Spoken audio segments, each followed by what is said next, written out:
Hello again and welcome to another Mordy and Glory Warhammer 40k video. In today's episode, I will be taking you through step by step my Titan tournament army list. That's right, the god machines are about to march into the competitive meta. Now, before I go any further, I want to say a massive thank you to several members of the Mordy and Glory community who came together to make this possible. You see, the Titan that is before you was actually a gift. There's no way I would have been able to get myself one of these things because it is a legit Forge World Titan with a certificate and everything. And it also was commission painted. So I want to do a few shout outs and I hope that you'll join me down in the comment section below with lots of 07s and thank yous to Akashareka, Campbell, Cosmic Drew, Charles B, Frosten, Jordan Freeman, Eld11 TriStar, Lord Prayer, It's a Me Marco, and Revenga. These guys are heroes. They're awesome. The fact that they all came together and pooled their resources to make this possible and then gifted it to me as an end of year sort of Christmas present it's just unbelievably humbling. So a massive thank you from the bottom of my heart to every single one of those guys. And I also want to do a big shout out and a thank you to Parabellum's painting services. Parabellum is the guy that painted this bad boy up, and he's done an incredible job with all of the fine details and, of course, correcting the bendy shape that this Titan supposedly came in. Classic Forge World. It took a lot of work to get it looking as smooth and crisp as this. And yeah, this is just amazing. So I'll make sure there's a link to Parabellum painting services down in the description. And if you are looking for a great guide to get some commission painting work done, please check it out. I can personally attest from what's in front of me right now that the attention to detail and the quality of painting is absolutely top notch. But with all of that said, now let's get into the list proper. And I think we have to start with the Titan, right? It's so dominating in this list. So a Warhound Titan is 1,100 points, which means you can legitimately field it in a 2k tournament army and still have about 900 points, well, exactly 900 points left over for other stuff to support it.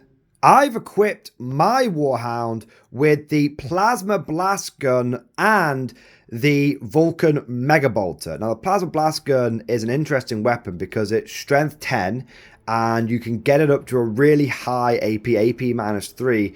And if you overcharge, it becomes like damage 5. So it's not totally an anti-tank weapon because obviously strength 10 means if you come across some heavy armor, you will be wounding on 5s. But that flat damage 5 is very, very tasty. So that's more of a take all comers weapon.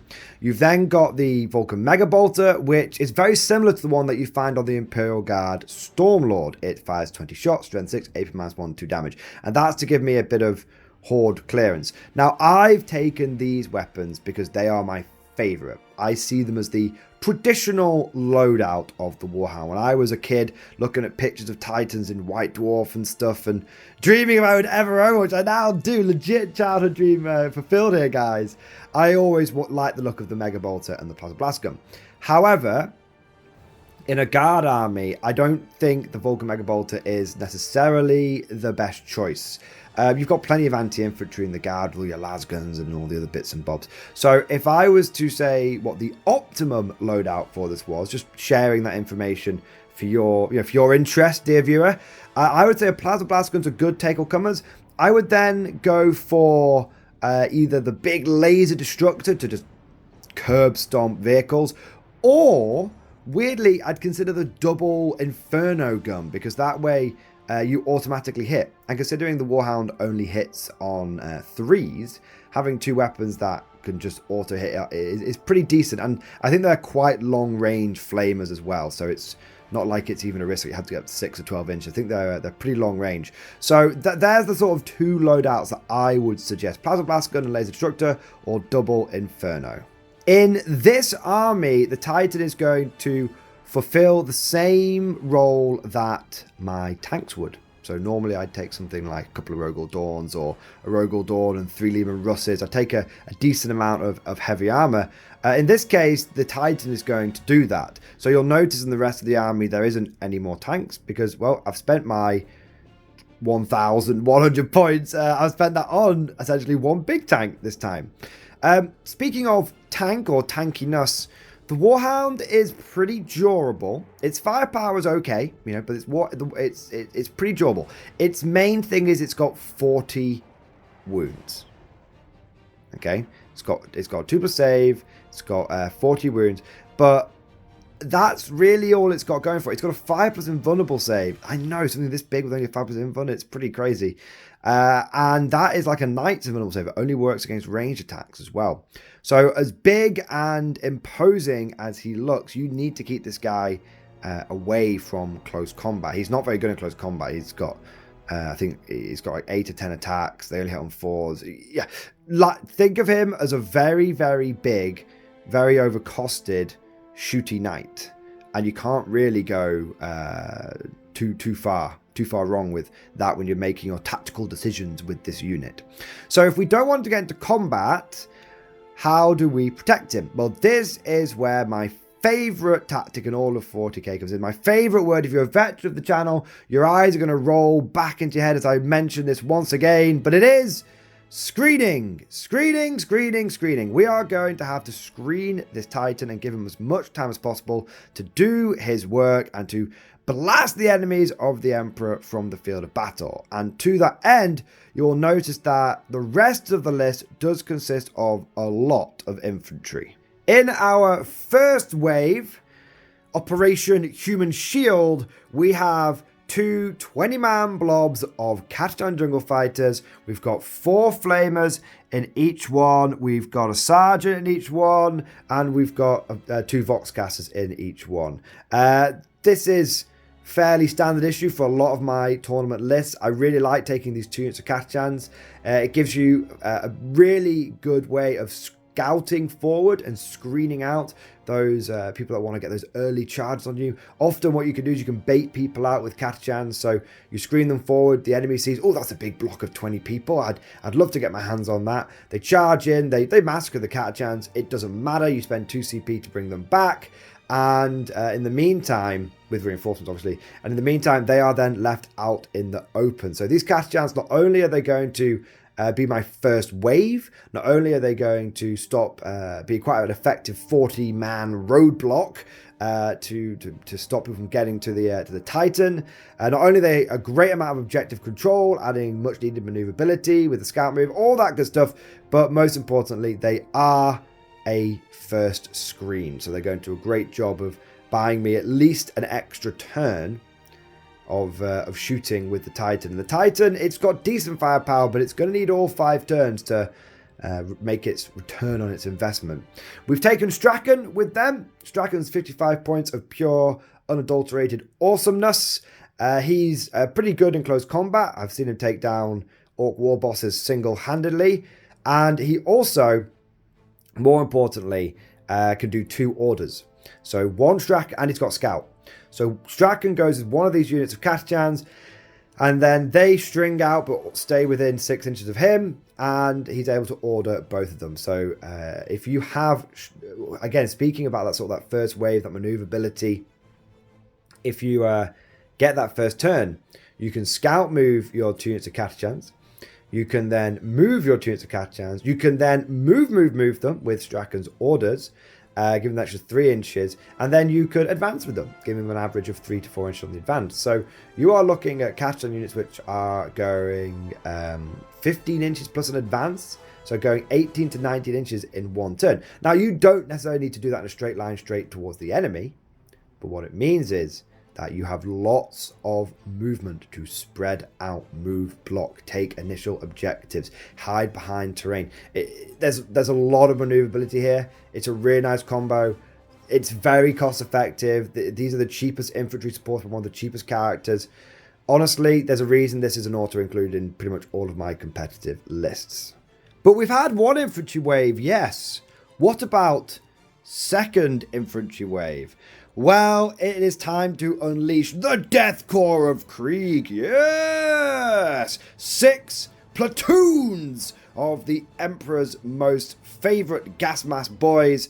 And we have equipped every single one of these 20-man blobs with double melter gun, double plasma gun, double grenade launcher, and a sergeant with a plasma pistol and a pistol. 2 of them. I say 2 sergeants with that. And there is a medipack man in there too. And each one of these will be led by a Death Corps Marshal. I pretty much never leave home without 2 to 3 of these blobs. I swear by them. The amount of objective control they can bring, the level of firepower that's actually need to get rid of them. They can be removed, don't get me wrong, but they're so annoying. And the fact that you can have them hitting on 2s means they are a legitimate offensive weapon as well, thanks to all the special weapons that they're packing. Nobody wants to get hit by a group of guardsmen with +1 to hit and then also +1 to their ballistic skill thanks to the stacking of Grim Demeanor and Take Aim.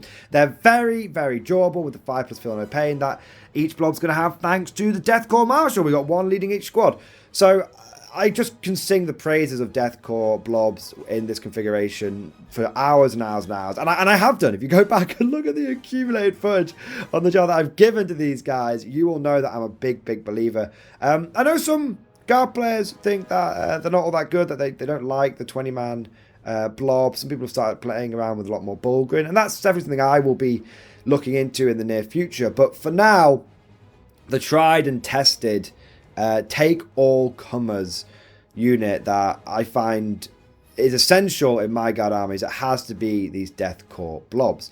And they're going to make up a very important second wave, because whilst the Catachans are going to live fast, die young, just go in their first wave and die, the plan is that they will buy a turn, maybe even 2 turns for the Titan.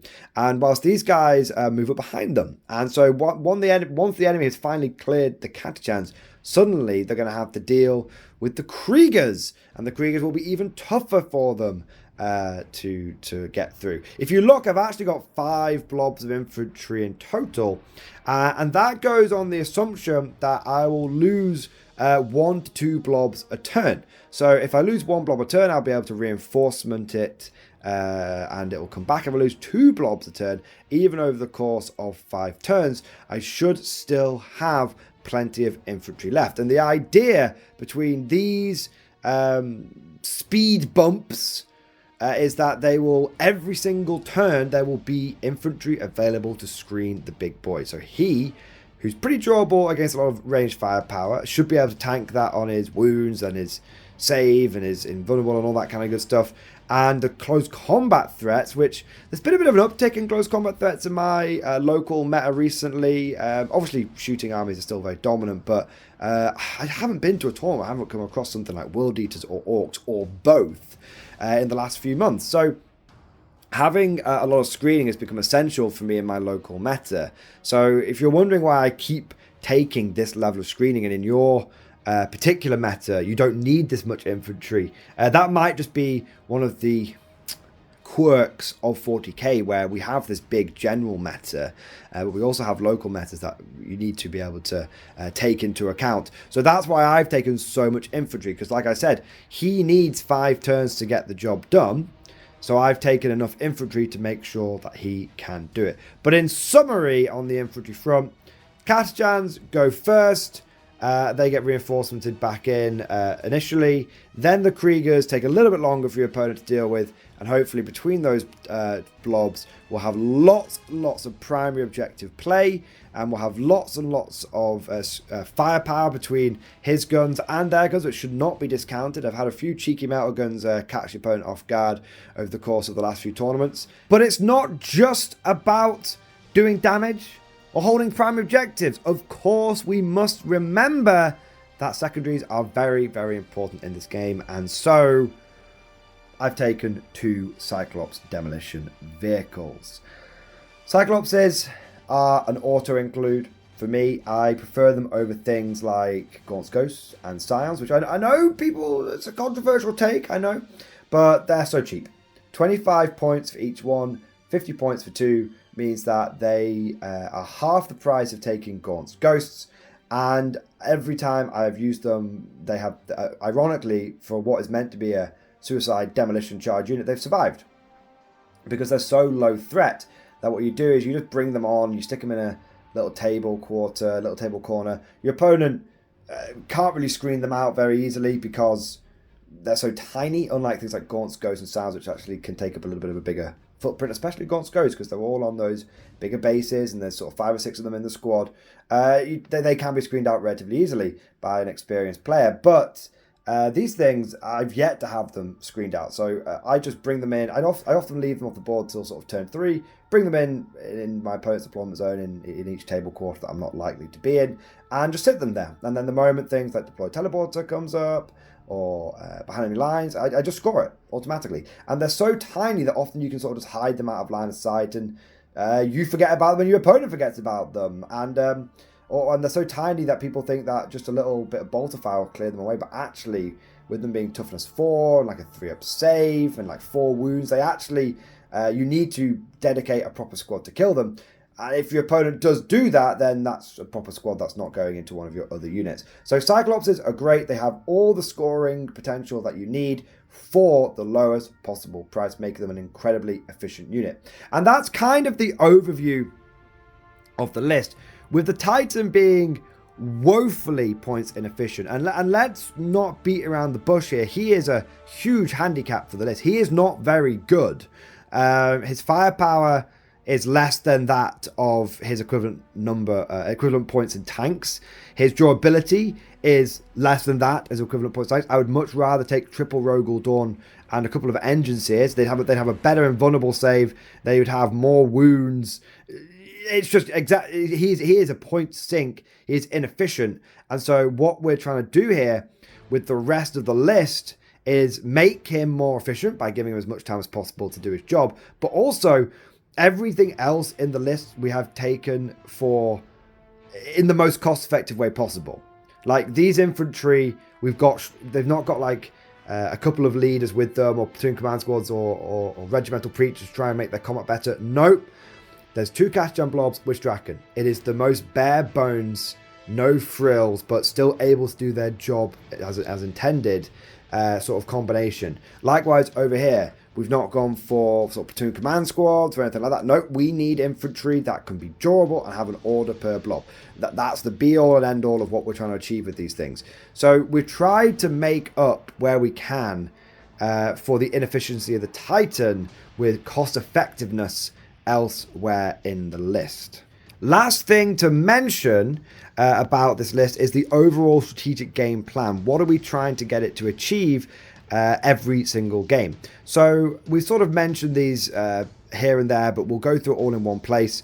The Katachans are going to, where the opportunity arises, move forward early, screen out, stop charges.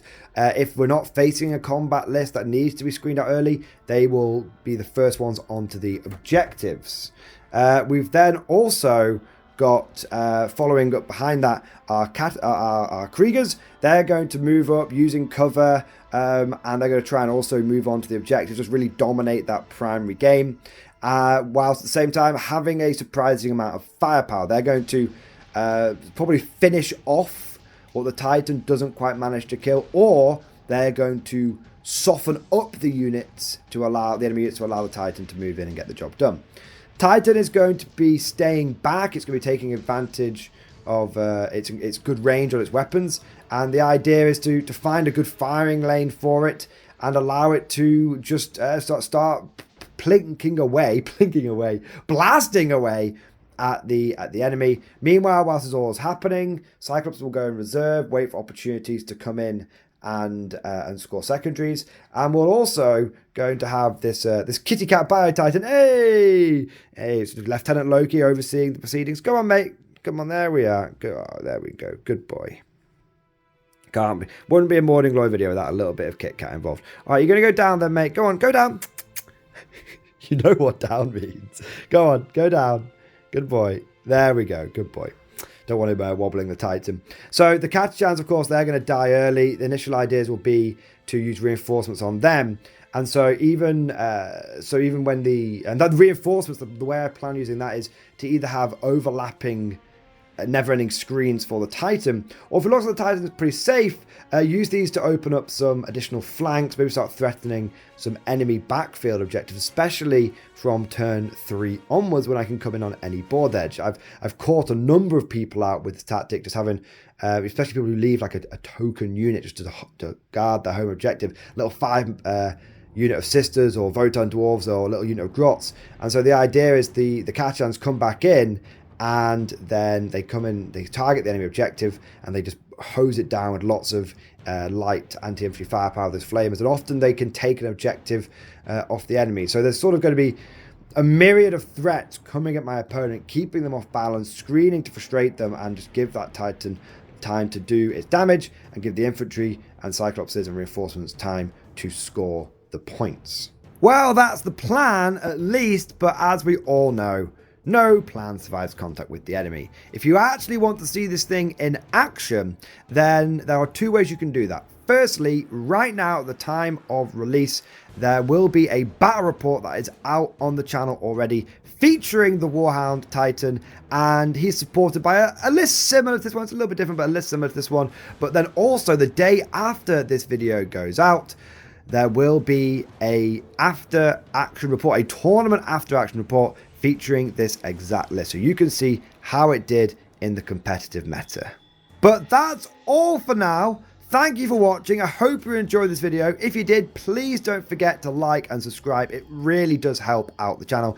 And let me know what you think down in that comment section. How would you change this list? If you're a guard player, what would you take out to support the Titan? And if you're not a guard player, how would you support a Warhound Titan for your particular faction?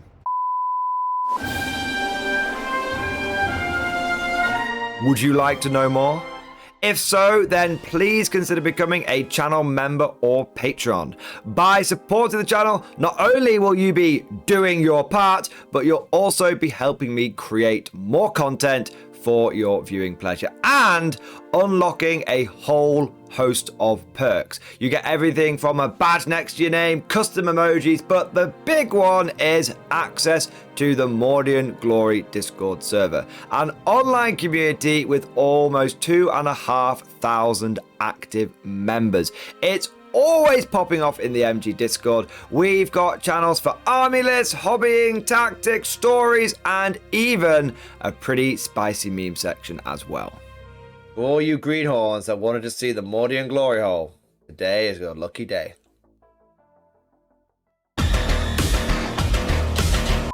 And joking aside, I do want to say a massive thank you to all of the current channel members and patrons. You guys are amazing, truly the lifeblood of the channel. I could not do Mordian Glory full-time without the incredible and generous support of my members, so thank you guys so much. And last but certainly not least, I want to say a personal thank you to all of my top tier Patreons.